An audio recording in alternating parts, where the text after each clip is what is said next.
We're going to do a session today on the top 7 definitions in the wisdom of Kabbalah. Hopefully you'll find it interesting, informative, maybe a little fun.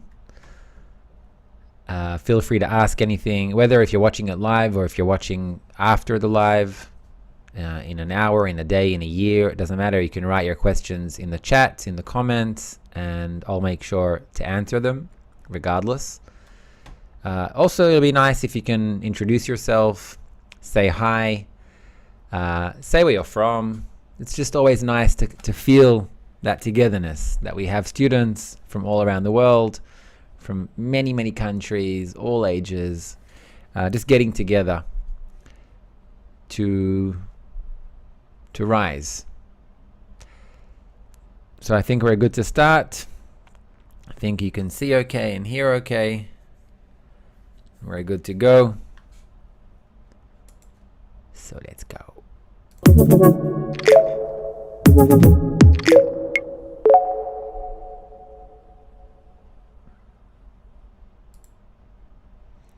Okay, hello and welcome to Kabbalah Explained Simply. I'm Gil Shir, and in today's session we are going to cover the top 7 definitions that you need to know in the wisdom of Kabbalah.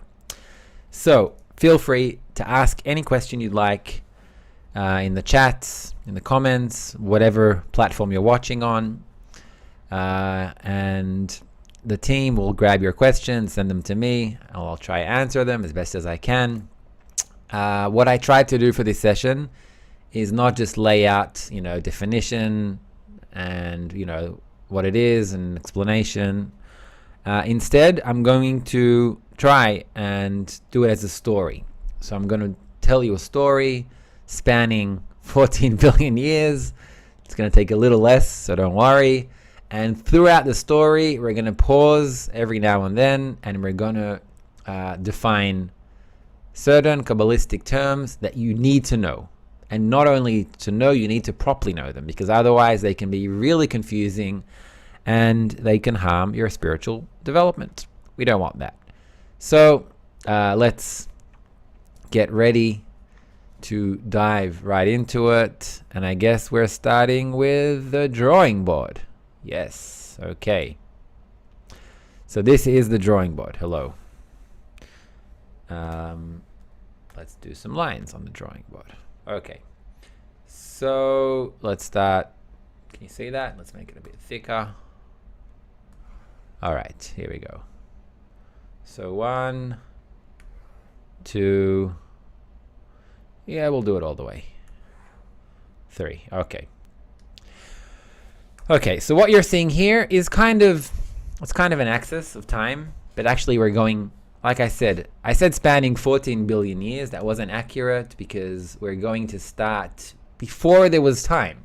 So we're going back infinitely. Now, what existed before there was time? You might be asking, and that would be a good question to ask. So the only thing that existed is a force. We don't exactly know what that force is. We call this force today, we call it the Creator. And actually this brings us to our first definition. So we can jump right into that first definition. Let's just see it on the board. That would be nicer. And here it is. The Creator. The source of everything in reality. An infinite force of love and fulfillment. Pure bestowal. All right, so that's the definition of what existed before there was time, before there was matter, before there was anything. An infinite force of love and fulfillment. Pure bestowal. That is the definition of the Creator. And that's actually probably one of the most confusing names in Kabbalah. Because when I say Creator, what do you think of? Well, probably you're watching this now and you've probably seen a few live sessions. You probably know what the Creator is. But before you came to Kabbalah, Or if you ask someone on the street what the creator is, what will they say? They'll probably say it's some God sitting up in the heavens, looking down on us, making sure that we're well behaving, giving us laws of morals, deciding did we behave nicely or not, punishing us or rewarding us based on our actions, etc. And that is not correct. It is not some being looking down on us with human qualities. It's actually a force of pure bestowal. That's what it is. It's also called nature in many cases. The numerical value of the word nature in Hebrew, ateva, is the same numerical value in Gematria. It's called of Elohim. You can work it out. It's 86. So this is probably one of the most important definitions that you need to know. It's pure bestowal, infinite fulfillment, love. That's the creator. So this force existed before there was time, before there was anything. Let's call it the force of infinity. Let's just draw infinity here. Okay. Now, this force, it was, you could say, we'll speak in human terms because a lot of times Kabbalists do that. They speak in human terms just to explain something. So let's say that this creator, this force, wanted to give. It was as if it's lonely. If you're a force of infinite fulfillment and bestowal, then what do you want? The only thing you want is to bestow. But what happens if you have no one to bestow to or upon? Then you can't bestow. Imagine the pain in that. So what this force did, it created something. It created a desire. Now, the way it created that desire was through a process. So the process goes like this. Watch carefully. This is leading us to another definition. So at first, there was only this pure force of bestowal, and it wanted to give everything it had. So it created the exact opposite of itself. It created what's called a kli, a vessel, and fulfilled it with light. So at this point, you could say the light and the vessel were in contact. This is called the first phase. Let's call it A. Or Bchina Aleph, it's also called in Hebrew. Let's do that too. Okay. Then, that same desire that was created thought, whoa, this is a powerful force. It's an amazing force. It's a force of love and giving. I want to be like it. I also want to give. So the desire wanted to reject the light and not receive it for itself. This is called phase 2, Bchina Bet. But an empty vessel has nothing to give. Literally nothing. It's empty. So how can it give? It is only a vessel that can receive. So what it did something interesting. It said, okay, if what I am is reception, then I have to receive. Let's actually zoom in here a little bit. It's too small. Okay, that's better. So if I'm only reception and all I can do is receive, then I must receive. I cannot do anything else. So the vessel received, but it did it with the intention in order to give. And this is called the third phase, Bchina Gimel. By doing that, this led to the final stage of the creation of the desire. This is where the desire was created. And the completion of the creation of the desire is that the vessel realized that it not only wants to receive the light of the Creator, but it also wants to reach its degree.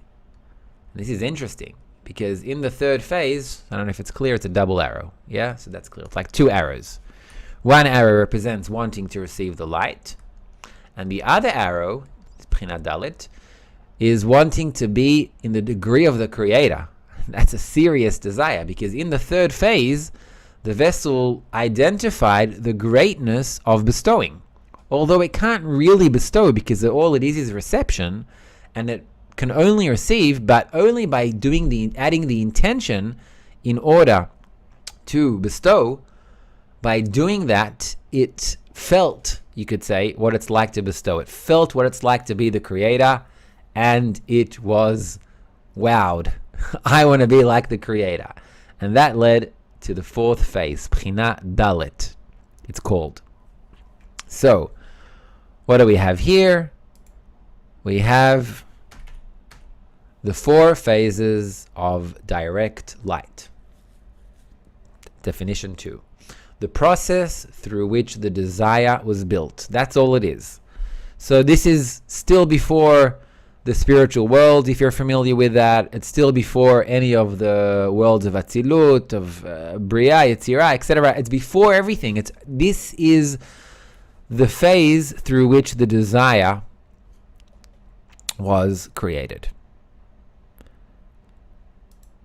So that was definition number 2. Put it back to where it's supposed to be. Wait a minute. Is that it? No, that's the one. Okay. Yeah, that's better. All right. So all of that is simply the creation of the desire. Now, let's continue the story of what happened here. Now, just to give us more room, let's start anew. And let's do this, and this. But this time, we'll do the light and the 4 phases. We'll do them very small here. So 1, 2, 3, and 4. All right. You cannot see anything here. Okay. I was drawing on the side. Let me do that again. My bad. All right. So basically, I'll do it actually horizontal just to have more room. So phase 1 again is receiving the light. Phase 2 is rejecting the light. Phase 3 is receiving in order to give, and phase 4 is receiving the light and the status of the Creator. Great. So by this point, the desire was fully formed. That's it. The only thing that was created, a desire. And this leads us to yet another definition. So the next definition that I want to take a look at is this. The created being, the result of the 4 phases. What is the result of that? It's the created being, aka creature, aka kli, and all it is a desire to receive pleasure. Pure reception. By the way, this is incredible. This short sentence here. It describes everything in reality. Everything that scientists have been trying to do for I don't know, hundreds of years maybe. This single equation that defines everything. What Einstein tried to do, he didn't succeed, is to unite the different equations, right? The electromagnetism with the forces of this and this and that, and he tried to combine it into a single elegant equation. Didn't succeed. Kabbalists have been saying this for thousands of years.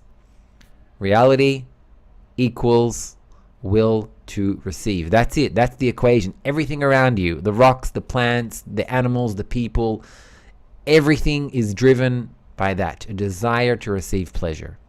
So if the Creator was pure bestowal, the created being is pure reception. And this is important to realize. Why? Because if matter is pure reception, then receiving isn't good or bad. It's just what it is. It's nature. It's natural. You can't complain that, I don't know, a lion eats a deer, right? It's just what it is. It's nature. You don't angry at a lion for devouring a deer, right? That's what it does.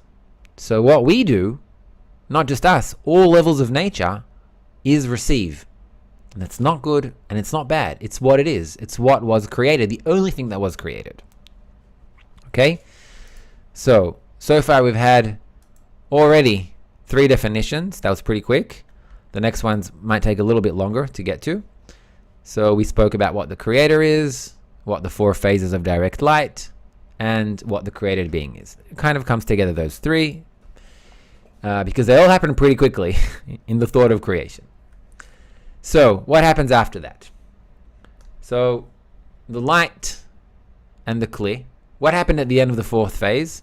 Right? The kli, the vessel, realized that it wants to be like the light, which is good. It wants to be in the status, in the degree of the creator. It wants to also be bestowing, etc. So what happens? How can this vessel of reception be bestowing? So in order to do that, the creator did something interesting. It started separating itself from the vessel. So in the beginning, you could say, let's see if I even this out correctly.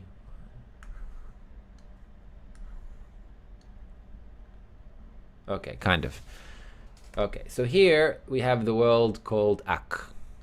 Doesn't matter if you don't know what it is. It's just different levels of the spiritual worlds. Okay, so we have Ak, and then we have here the world of Atzilut, and then we have here the world of Bria, Yetzirah, and Asiya. Okay, so it's in Hebrew. We usually write it like this. We write Ak, and then Aleph for Atzilut, Bet for Bria, Yud for Yetzirah, and Ain for Asiya. So usually in short it's called Abiyah. Okay. So why am I telling you this? Because there's something that is worth noting that took place in the world of Atzilut. What took place here? Something really, really cool, really amazing. That desire that was created, that was everything. There wasn't yet this world and still vegetative. This is just a reminder, we're talking about before the Big Bang, before there was time. That's the period we're talking about. So there's no universe, there's no matter yet. There's only light and kli, vessel, creator, created being. That's it. That's all that exists.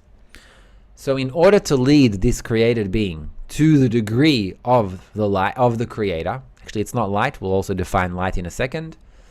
What took place in the world of Atzilut is a soul, which is called the soul of Adam Harishon. Okay? That's what it's called. The soul of Adam Harishon. And what is this soul? Well, luckily, this session is all about defining stuff. So let's define the soul of Adam Harishon.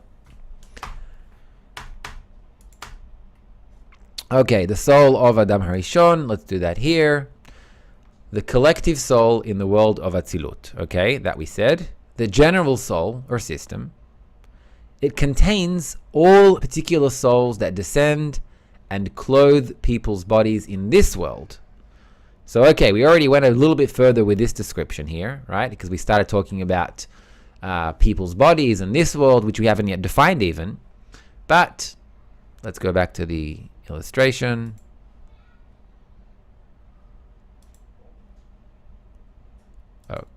Okay.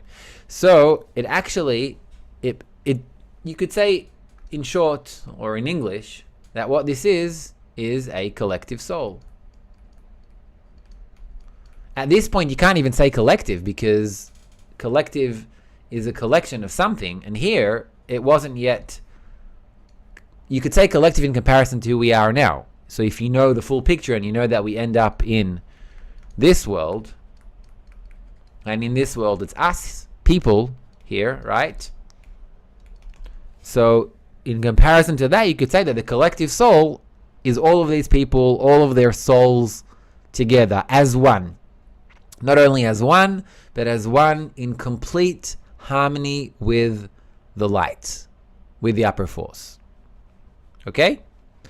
So this is the soul of Adam Harishon, and this is a really important concept in the wisdom of Kabbalah, because this resembles the perfect state, a state of complete perfection. The light and the vessel, the collective vessel, were as one. You can imagine it like an embryo in the womb, fully nurtured, fully fulfilled. I don't imagine there's any place better in this world than the embryo being inside the womb, right? It's nice, it's warm, you get nurtured without even doing anything. You're covered by this higher loving being that cares for you and gives you everything from itself, right? Who wouldn't want to go back into the womb, right? It sounds awesome.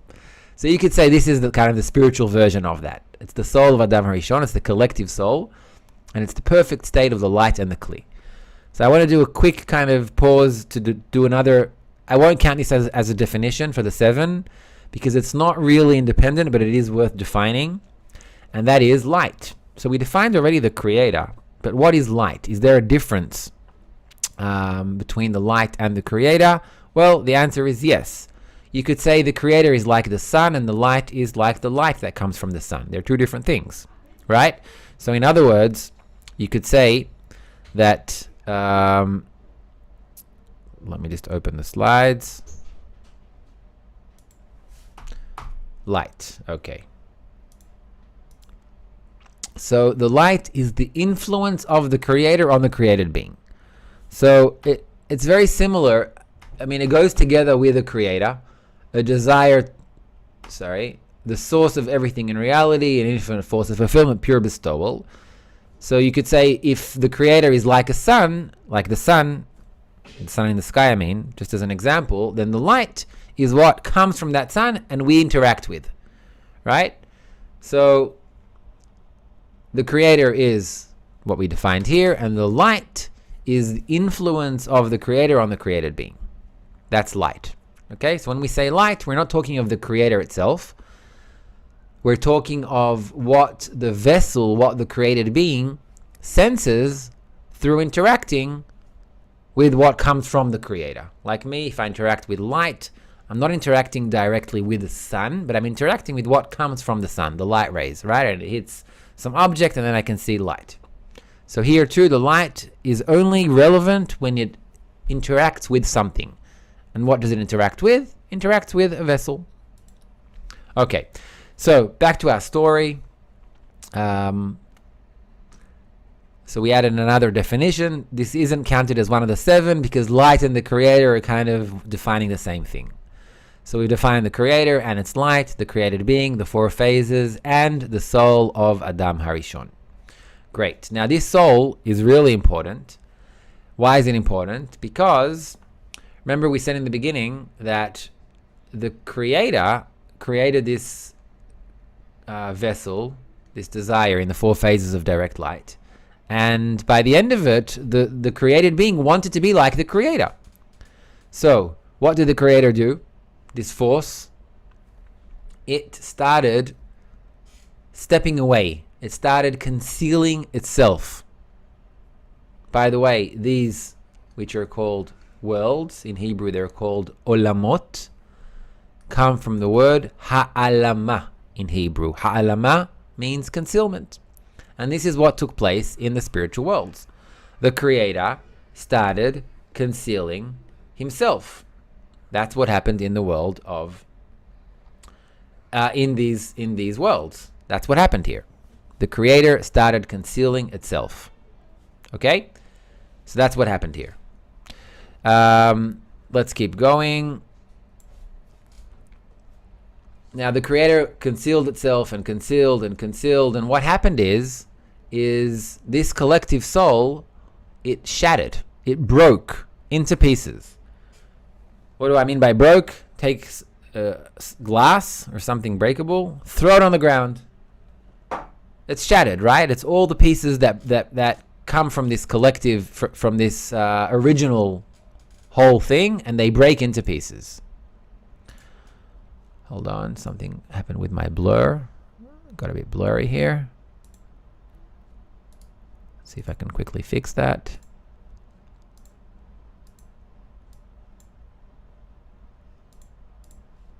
Did I fix it? Yes. Okay, good. Not blurry anymore. All right. So the light and the kli, the soul of Adam Harishon, where were we? The soul of Adam Harishon shattered. It broke. It broke first in the world of Asiyah into 600,000 pieces. That's the first point of shattering. Now, you could really say that 600,000 is not a quantity, it's actually a quality, because there are no physical parts here in the world of Asiyah. This is still the spiritual world, all of this. So this is all spirituality.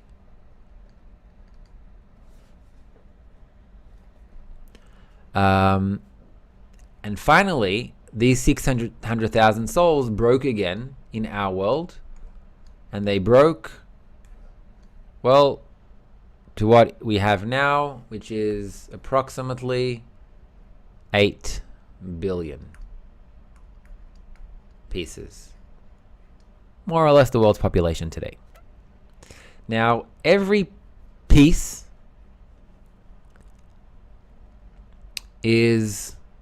holds in it a part of that collective soul. All right? We'll get back to that soon. So that's what happened from the world of Atzilut to the collective soul, and that's how it led to our world. All right. Let's continue the story. We kind of jumped a little bit ahead here because human beings only exist for, well, maybe 200,000 years, Homo sapiens.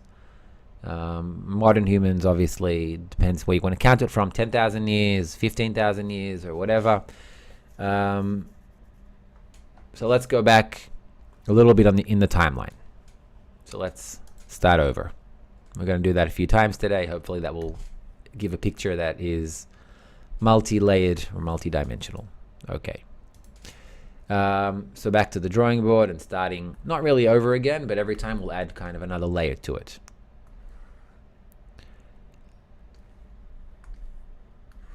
All right, so 1, 2, 3.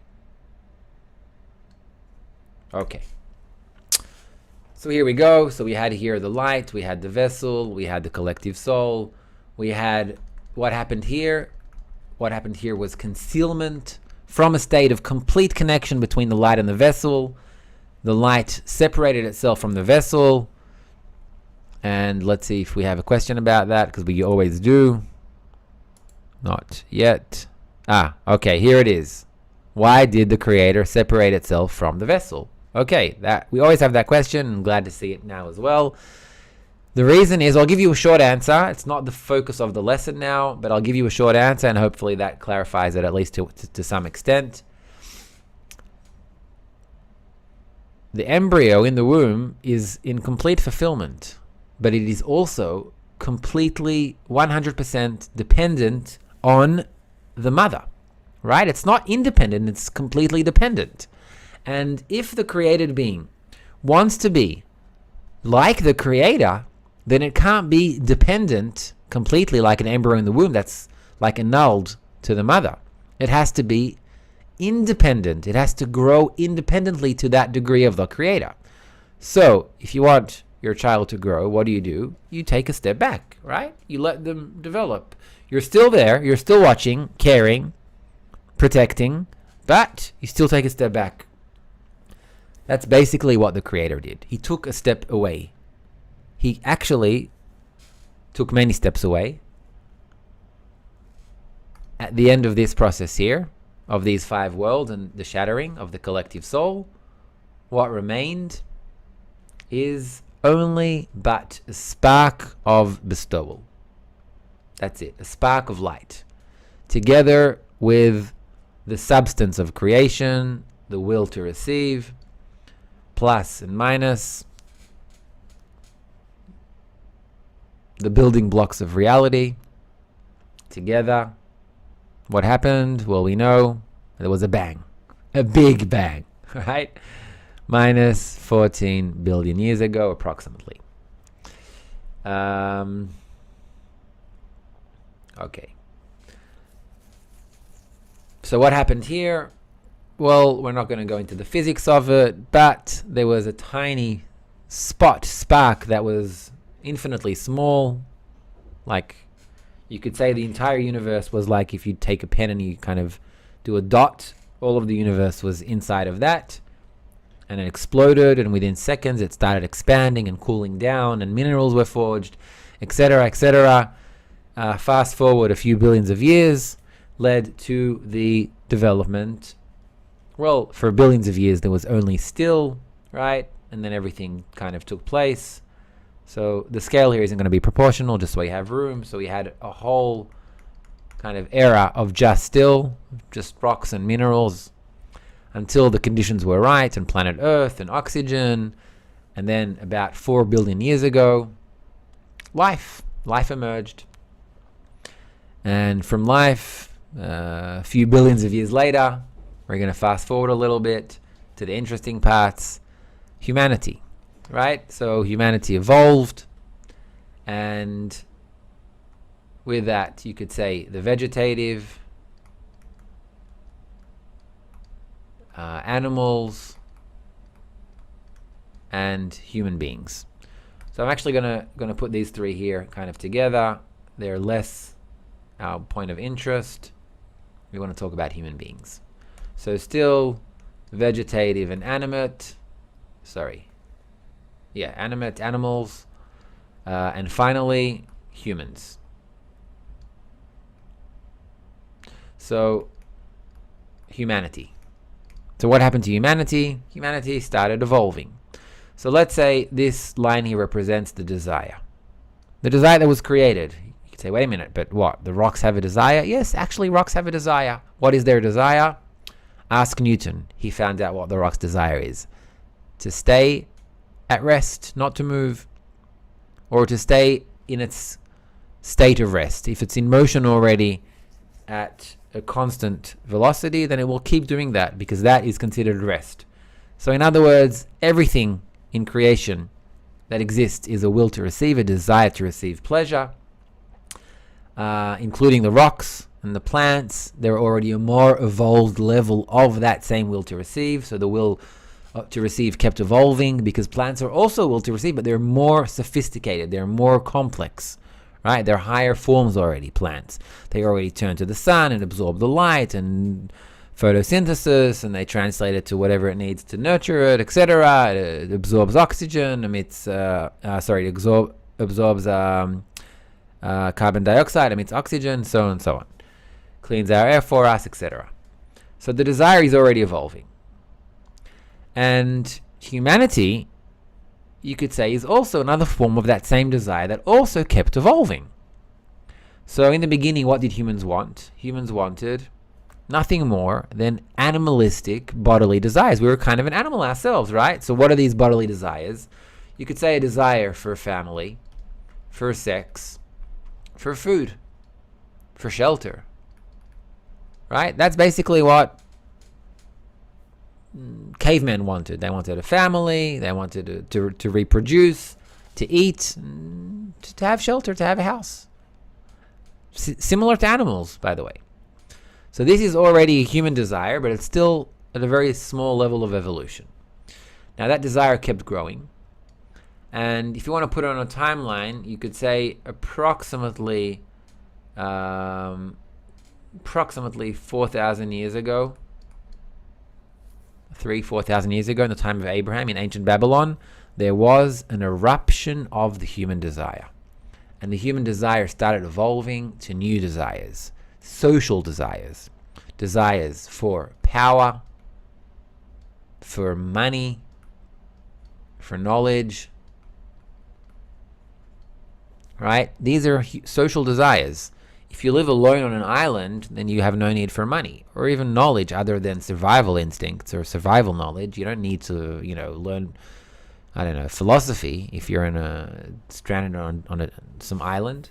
So all of these desires are social desires, and they represent the evolution of that will to receive, of the only thing that was created, the desire to receive pleasure. Now, fast forwarding a little bit more to our time. So what's our time? Let's say around the year 2000. So this desire, it started reaching the end of its development. What does that mean? It reached a point of satiation.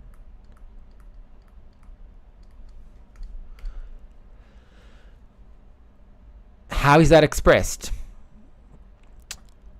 You probably know.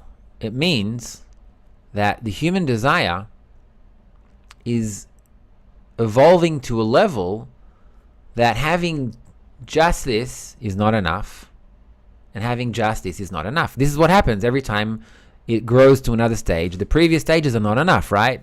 A few thousand years ago, when culture and trade and all of this started developing, then people who had these strong desires, they wouldn't be satisfied, by just having a family or having food or shelter, right? And I'm sure there were people around them that said, what do you need these aspirations for? What do you need all this money for? You just live in your house, have your food, hunt your food, and have a family. That's it. What else do you need? And these people who had these desires awakened in them, eventually everyone did, but at the beginning only some, they felt that it's not enough. And the same thing is happening now.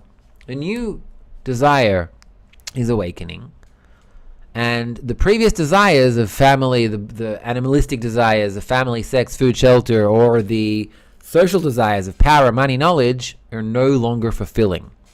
In other words, you have what you need. You have your house and maybe a family, or you have your education, or you have money, or you have power, or you have none of those, but you know deep inside that none of these things will actually fulfill you. You need your necessities, of course. So you need to have your food and shelter and basic needs.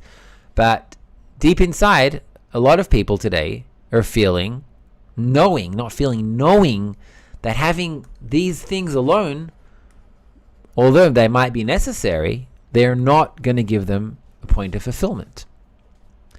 Why? What is the new desire?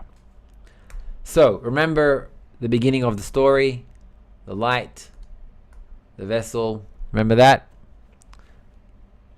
The shattering, the disappearance, and that everything that the creator and the created being were completely separated, that only a spark remained. So that spark is rooted, embedded into the system. All throughout its development, that spark is there.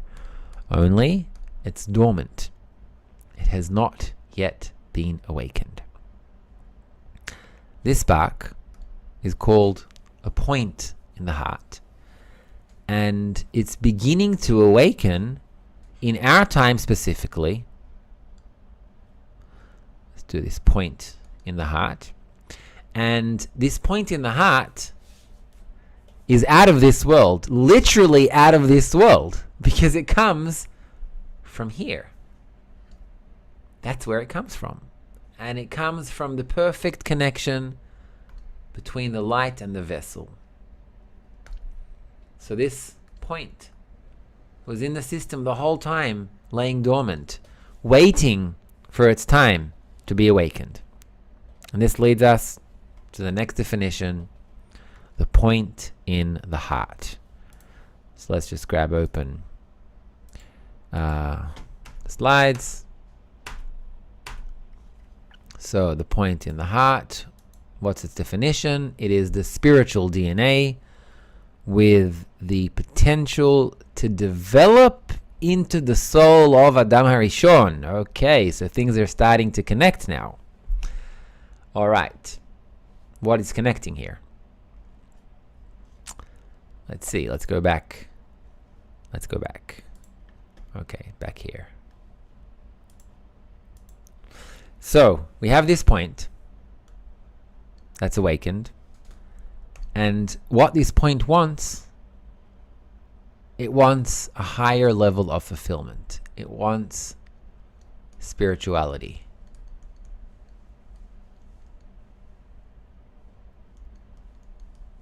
Now, interesting, I want to be careful with the word spirituality, because even for the word spirituality, there are many, many misconceptions, and you might have some incorrect image of what spirituality is.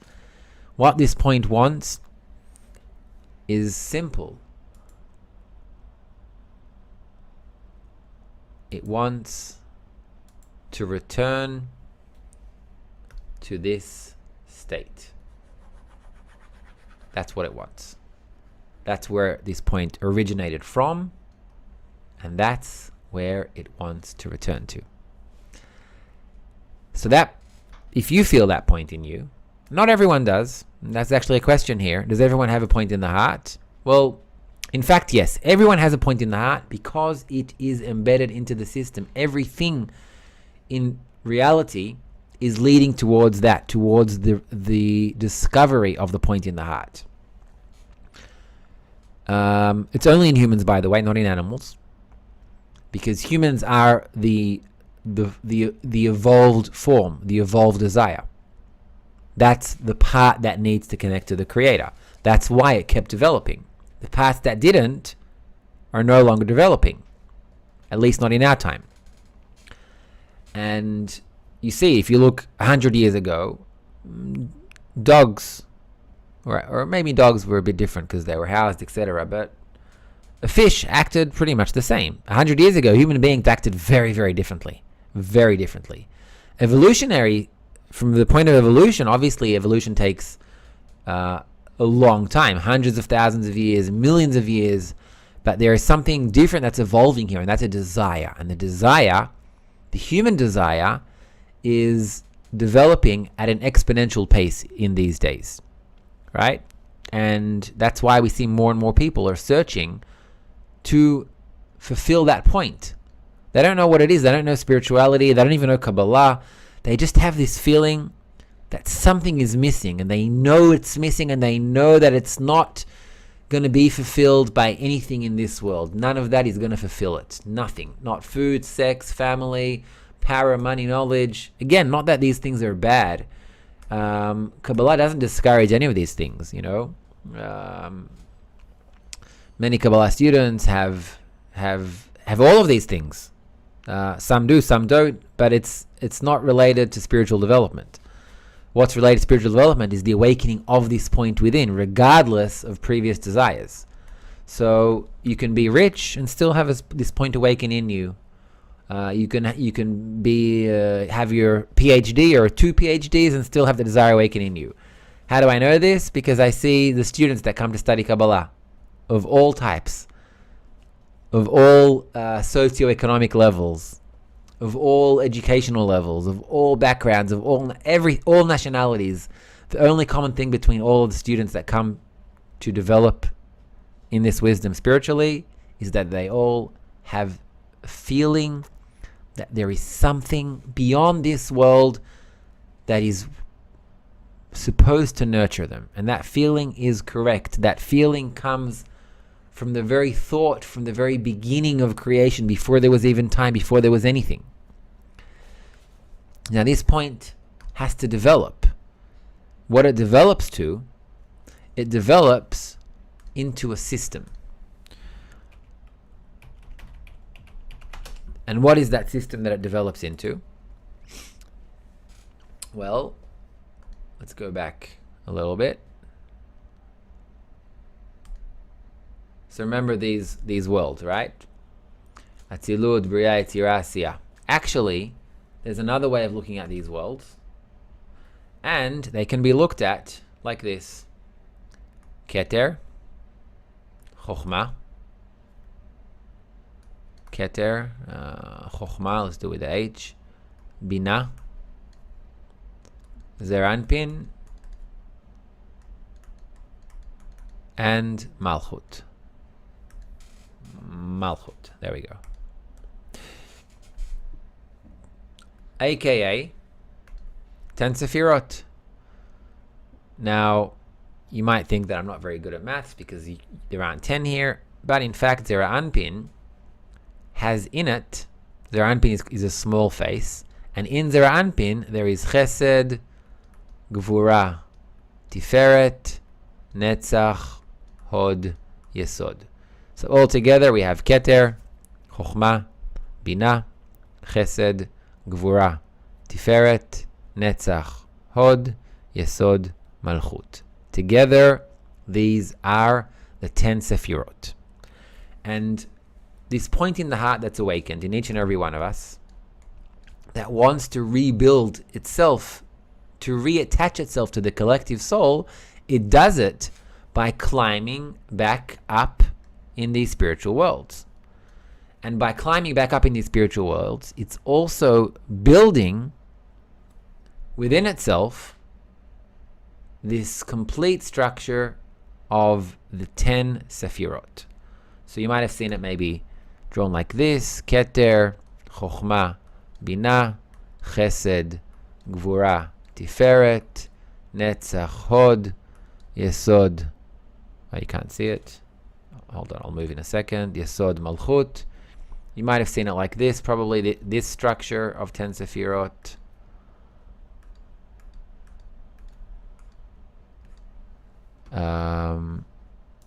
So it's this, right? So you might have seen this before. So again, Keter, Chochma, Bina, Chesed, Gvura, Tiferet, Netzach, Hod, Yesod, and Malchut. So these together build a 10 Sefirot. And the 10 Sefirot are a complete structure, which the Ari called the tree of life. So let's have a quick extra definition. Tree of life. And here it is. The tree of life, the 10 Sefirot that are the building blocks of everything in reality. So it's a little bit of a segue from the story, so I don't want to go deep into it. I just thought it is important to define what the tree of life is. There's a lot of misconceptions about that. All the tree of life is a term coined by the Ari, and it represents the structure of the 10 Sefirot. And the 10 Sefirot, because spirituality, the spiritual worlds are like fractals. So if you know what happens when you zoom into a fractal, if you zoom into a fractal, then what happens? Hold on, maybe I'll show you a quick fractal if I can find one.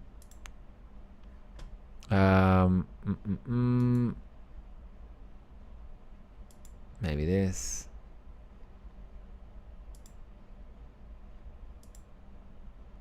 Okay, just to get kind of an idea, just open YouTube fractals. You can look into it. But basically, what you're seeing here is, let's move the sound, is that as you zoom in into the fractals, what you find is the same structure. So you zoom in and you see the same structure again. So you have this like in broccolis, right? So this whole thing is like this kind of trees, and then if you look into part of it, you see the same structure again. Same with leaves and snowflakes and all kinds of things. So spirituality works in the same way. It also has a fractal nature. So even though all of this here is the 10 Sefirot, every degree also includes the 10 Sefirot in it. So if you rise into the spiritual worlds, and every world is divided into another 5 worlds, and each one of them into another 5 worlds, so 5 times 5 times 5 altogether is 125 degrees. That's the degrees in spirituality. Every single one of these degrees is revealed by discovering the structure of the 10 Sefirot. Every time again. So everything in reality is built of that structure. You could say it's the building blocks of everything. Even thoughts, desires, matter, everything in its core, if you delve deep into it and break it down, what you'll find there is that structure. Okay, so we don't have much time left. I do want to go to the last definition, which kind of concludes our story. So when we want to rise from this point in the heart, rise back to be as one with that force, which is really reaching the point of infinite fulfillment. Because in our world, we cannot receive fulfillment. Because fulfillment is only one thing. It is light entering the vessel. That's fulfillment. And what we have in our world, it's called a ner dakik, a thin light. So get this. All of the greatest pleasures you can imagine in this world are just a thin light, ner dakik, in comparison to the spiritual potential of receiving the light. That's all that remains in this world. So all of the pleasures you can imagine from food, from sex, from family, from power, from money, from knowledge, all of the greatest pleasures. Imagine you have unlimited of all of that. All you're getting is a thin light of pleasure. That's it. And in fact, what we're destined to reach is complete light, ultimate fulfillment.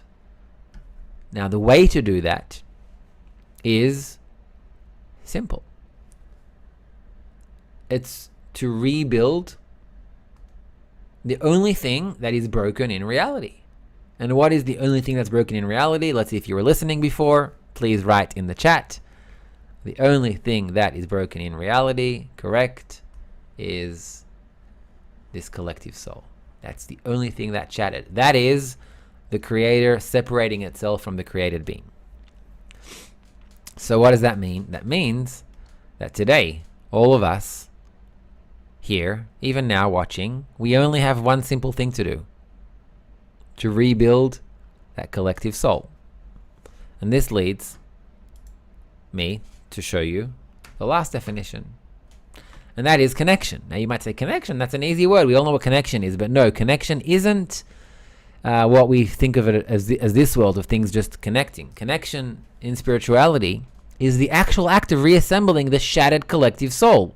It's the only thing that needs to be done. The only thing that separates our perception from a shattered perception that shows us a limited picture of reality based on our own limitation and leads us to discover the full picture of reality, the infinite picture. And that's why connection is in fact the main thing we should focus on. So we can do that even now, all of us together. We're watching from all around the world. Let's do an exercise of connection, because that's really, we did a session on definitions. It's kind of technical, you could say, even though I did it as a story to make it more interesting. But let's do a little bit of practical work here. Okay? First of all, let's intend to connect now with everyone that's watching, regardless if you're watching live or watching it in a week or a year, because this point in spirituality is above time and above space. So first, let's intend to connect. With that intention, let's write a short comment in the chat of what your wish for your fellow students is. And in that wish, include your intention to build that connection, to rebuild that soul of Adam Harishon. Just want to add one thing just while you're doing that. In that action, you might feel something happening. You might. And what you might feel is when you make an effort to connect with other people towards that same goal, then the outcome of that is you start already, even right now while you're doing this, you start being similar to this system. And the result of being similar to this system is that this system begins to lift you, to draw you to it. And what you feel by becoming similar to the system, that is light. It's not the creator. We don't know what the creator really is other than how we defined it. We only know how we interact with the creator. And we interact with the creator through what we call light. So the only way to interact with the creator is to have a vessel.